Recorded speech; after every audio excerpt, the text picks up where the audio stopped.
Which will work better, a popping cork or no popping cork? We're gonna go to the water, we're gonna test it out. We're gonna throw one of these prawns up underneath a popping cork, and we're gonna throw one of these prawns just on a jig head, just like you guys see here. We're gonna see which one the fish react to better, and we'll find out based on the result. Now granted, this is gonna be post front, but we'll have a little bit of data on what the fish respond to better. We're gonna go 3 casts with one setup and 3 casts with the other setup. We'll continue to alternate throughout the day and continue the test on through. Let's go ahead and head out of here, get to the water, and see what we find.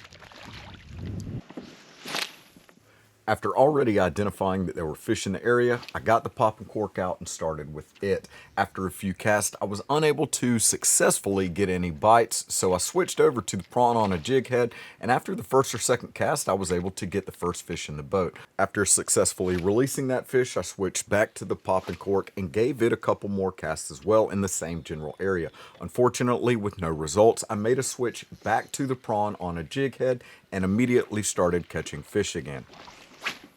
I then continued my cast with the prawn on a jig head to see if the consecutive cast after the first hookup would also produce a fish.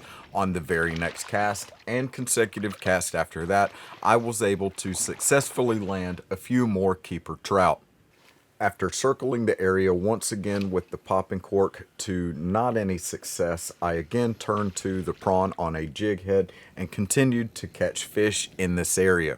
Now, after releasing a fish, I wanted to make sure I was able to cast in the exact same spot with the popping cork to see if that was able to produce a fish. Unfortunately, it was not. However, when I returned to the prawn on a jig head, the action continued.